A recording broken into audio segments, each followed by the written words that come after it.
আসসালামু আলাইকুম everyone, welcome back to my new blog video. ঈদের ভিডিওটা নিয়ে কিন্তু চলে এলাম। যাই হোক, সবাইকে ঈদ মোবারক। সবাই কেমন আছো? আশা করি সবাই ভালো আছো। তো আজকে সকাল সকাল ঘুম থেকে করে পড়েছি, 6টা বাজে ঘুম থেকে উঠছি, কারণ আমাদের এইখানে 7টা বাজে নাকি নামাজ নামাজ পড়তে যাবে। তাই রাত্রে মেহেন্দি লাগিয়ে রেখেছিলাম, আমার বোনরা লাগাই দিছিল তারপরে সকালে উঠেই আমার ছেলে অনেক বিরক্ত করতেছিল, কারণ হয়তো সকালে ওঠার তো অভ্যাস নাই। তারপরে অনেক বিরক্ত করতেছিল, যার আব্বু বলতেছিল নামাজ পড়তে নিয়ে যাবো, পাঞ্জাবি পরিয়ে দাও। তাই উঠালাম। তারা আব্বু উঠে গোসল করতে গেল, গোসল শেষ করে তারপরে নামাজে চলে যাবে। নামাজ পড়ে এসেই কিন্তু আমরা সিমাই খেয়ে গরুর কাটাকাটি করবে। তো এখানে আমার চাচাতো ভাইও গোসল করতেছিল, জানে না যে আমি ভিডিও করতেছি। তো জানলে হয়তো চিল্লাচিল্লি করতো। এখানে গরু রাখছিল, তাই মা এখন একটু পরিষ্কার করতেছিল। তো ছেলেকে রেডি করে নিলাম। কীরকম লাগতেছে অবশ্যই কমেন্টে জানাবা।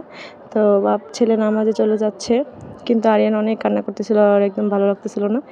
তাই ওর আব্বু রেখে চলে গেছে, কারণ ওখানে গিয়ে যদি বিরক্ত করতো তাহলে অনেক খারাপ লাগতো, কারণ অনেকেই নামাজে গিয়েছে। তাই ওকে রেখে আর আব্বু চলে গেছে। তারপর আমি আমার ছেলেকে নিয়ে কতক্ষণ ওয়েট করলাম কারণ ওর আব্বু আসলে তারপরে ওর আব্বুর সাথে গরু কাটাকাটি করবে, এটা দেখবে তো তারপরে 7টা বাজে সব ছেলেরা চলে আসছে, তারপরে গরু কাটাকাটি শুরু। আর কোরবানির টাইমের এই সকালের মুহূর্তটা আমার কাছে অনেক ভালো লাগে। তো এখন কিন্তু আমাদের গরুটা কাটবে। বাপরে বাবা, আমার ভয় লাগতেছে। ফস কথা দেখছো? এদিক ভাই কাটবো আর রক্ত দিন ধরা যাবে, সাইডে না নিব পলাই আমি চলে যাই। ক্লাস হইতেছে আমারে।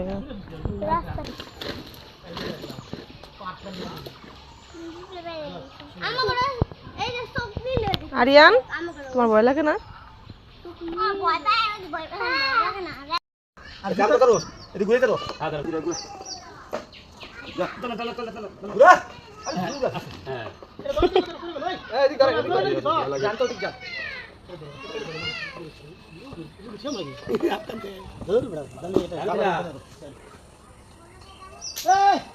আরে দুধ নাই হার বাসু তো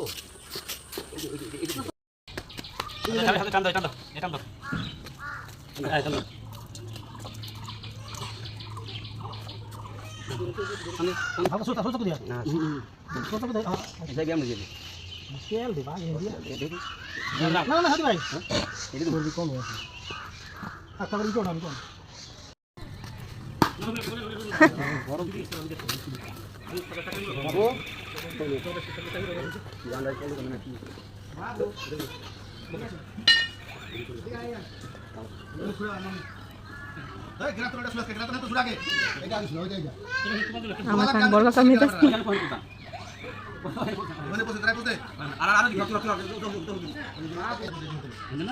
আরে আমরা তো বলতে গরু গাড়ি হাল না বলতে এটা তো কত কাজ আছে কত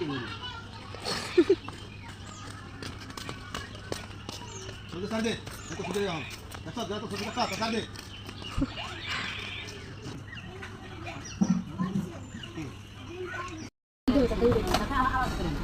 এটা ঘুমাইলে চলে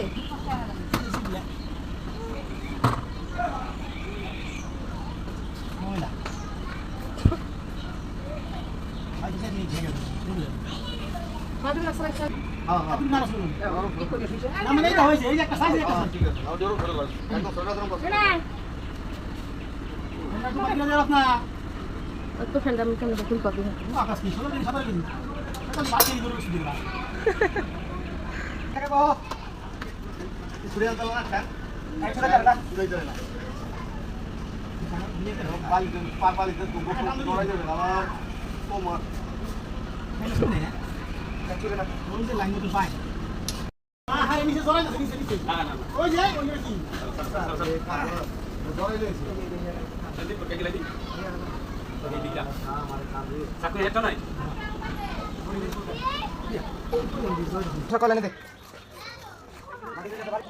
অনেক সবে আজমে হ্যাঁ ধর ধর দাদি এটা কাটো আসান দিয়ে ফাড়ো।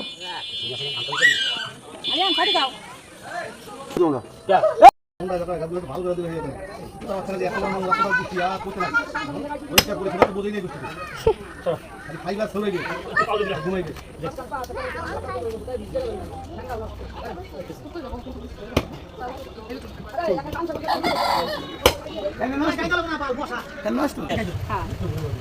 ভাই এটা তুমি কাট গেলে এটা কিন্তু তুমি কাট না নলি হুদা খাতো নলি হুদা নি এত না ওই যে গরম পানি দিয়ে কেমন করে দাও না সব আমি ওড়াই চলি ঠান্ডা নেই কম এই ওটা তুমি সেই লাঠি ওটা তোমার তো ভাই দিলাই মাত্র এটা তাই আরে এটা মাপে না মাপে পাশে মাপা পাশে মাপা এটা না ওইটা মাপ দে পাশে দিওয়ানি পুরা এটা পাশে দেব 10 দিলে 3 বার করো তাহলে আদি আছে কয় দিবি তো এই দুটা মিলাইয়া 40 কেজি আদি দাও 3 মনে বেশি চলে বেশি যাবে 3 মনে বেশি বাড়ি দিয়ে 3 মনে বেশি তো 50 টাকা দিতে হবে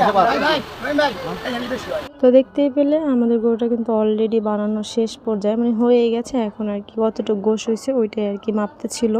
আলহামদুলিল্লাহ আমার গোশটা অনেক ভালো মানে গোশ হয়েছে, যেরকমটা আশা করছি তার চাইতে একটু বেশিই হয়েছে। তো তারপরে গরু কাটাকাটি শেষ, আমরা এখানে আমার বোন আমাকে মেহেন্দি লাগাই দিতেছে আর আমি শুয়েছিলাম। কত সুখ আমার জীবনে, আমার বোনে মেহেন্দি লাগাই দিতেছে তো আমি শুয়েছিলাম আর কি। তো তারপরে গোশটা পুরো রেডি হয়ে গিয়েছে, এখন ভাগা বসিয়ে দিয়েছে। 100+ ভাগা দেয় আমাদের এখানে সবসময় আমার চাচারা। তো 100+ দেওয়ার পরও কিন্তু অনেক মানুষ তারপরেও আসে নেওয়ার জন্য, তো তখন ঘর থেকে দিয়ে দেয় অনেক সময়, কারণ অনেক লোক এসে ফিরে যায় তখন খারাপ লাগে। তো এখানে সবাই গোশ ভাগাভাগি করতেছিল। তো ভাগা শেষ হওয়ার পর আত্মীয় স্বজনের জন্য করতেছিল। আর আমরা সব সময় আমাদের ফ্যামিলিতে একটা নিয়ম, গোশ অর্ধেক বানানোর সাথে সাথে 20 কেজি গোশ আমাদেরকে উঠিয়ে দিয়ে দেয় ওখান থেকে রান্না করার জন্য। আমরা সর্বপ্রথমেই আর কি আমাদের কোরবানির গোশটা আমরা রান্না করে খাই আর কি। এটা নাকি হাদিসে আসছে যে নিজেদের কোরবানির গোশটা নিজেরাই আগে খাওয়া উচিত। তো তার জন্য কিন্তু আমরা গোশ 20 কেজি গোশ আজকে রান্না করবে এখানে।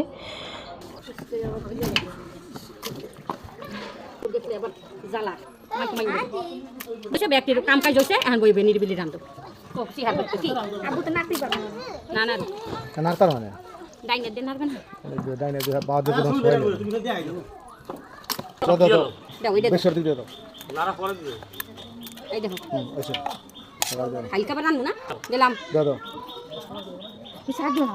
না দাও দাও এসে এই দানা এইরকমই থাকতো দানা গলো না দাও এটা কিটা না জিরা জিরা ওই সাথে আর দাও দাও জিরা দাও জিরা পা ভাজ গিয়া কালা বানা জিরা বাজে দাও কথা এই টান্ডা থেকে আর দাও আর দাও ব্যালেন্ডার করতে গেলে ওটা দেখতে হ্যাঁ নিতে তো জিরাটা বাইট গেলাই তো সেটা দিয়ে দে দিয়ে দাও কতক্ষণ ভিজে রাখলি? আচ্ছা দি মত দিয়ে আর দি মনে হই এটা পিএইচ বড়া হয়ে দাও না রসুনি বেশ তো বাট দাও দাও আর দাও রসুন হয়ে যাবে আর দাও যাবে না কদি রসুন দাও ওইলে গেলে আবার সকালে এই দেখো দাও দিয়ে লাইছে না না না তো আমাদের একটু লাগবে হলুদ কমুক অসুবিধা নেই দাও দাও বড় ছোট করবি না মাছ মশলা দাও এত মশলা দাও আবা পারি না ওই পায়া কাট গিয়া ছোট করে পুরো লাগবে ভুজা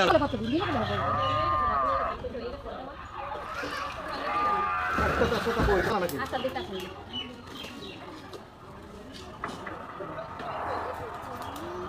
বাতা খায়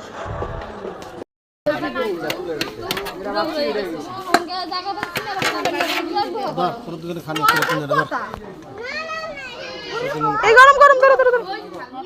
আর কার তো মাগ গাও সবাই গাও তো ফাইনালি রান্নাটা কিন্তু শেষ, দেখতেই পাচ্ছ গরুর গোশের কালারটা এত টেস্ট হয়েছে ভাই। আমরা সবসময় বাপ চাচারা বসে একসাথে এরকমভাবে শুধু গোশ খাই, ভাত খাই না, সব সময় এরকম আমি ছোটো থেকেই দেখে আসছি যেরকম 20 কেজি 25 কেজি করে রান্না করে আর সবাই মিলে একসাথে শুধু গোশই খাই। আর গোশটা এত সফট হয়, রান্নাটা অনেক মজা হয়। দেখতে পেলে আমার চাচি আর বড় কাকা মিলে কিন্তু রান্না বসা ছিল আর কি, অনেক মজা হয়েছে। সবাই অনেক মজা করে খাই, এনজয় করে খাই। আর কোরবানির দিনটা আমাদের এরকমভাবে যায়, সব সময় এরকমভাবে আমরা এনজয় করি। শুরু থেকে কিন্তু সব দেখতেই পেলে। তো গোশটা এত সফট হয়েছে আর খেতেও অনেক মজা ছিল। তো যাই হোক, তোমরা কোরবানির দিন কে কী করছো তারা অবশ্যই কিন্তু কমেন্ট করে বলবা। আর আমার ভিডিওটা ভালো লাগলো অবশ্যই কিন্তু আমার পাশে থাকবা। তো মানে এত গরম ছিল দেশে, গরমের ভিতরে সবাই কিন্তু আমরা বাইরে বসে খেতেছিলাম। অনেকে ঘরে বসেও খাই, বাইরে বসেও খাই। আর আমাদের ফ্যামিলিতে কিন্তু অনেক মানুষ, আমরা বাপ চাচারা মিলে সবাই মিলে 25-30 জনের মতো মানুষ সবাই মিলে একসাথে খাই আর কি। সবাই মিলে একসাথে বসে আড্ডা দিই, সব কিছুই। যাই হোক, আজকের ভিডিওটা এই পর্যন্তই। আর সবাই ভালো থাকবা, সুস্থ থাকবা। আল্লাহ হাফিজ।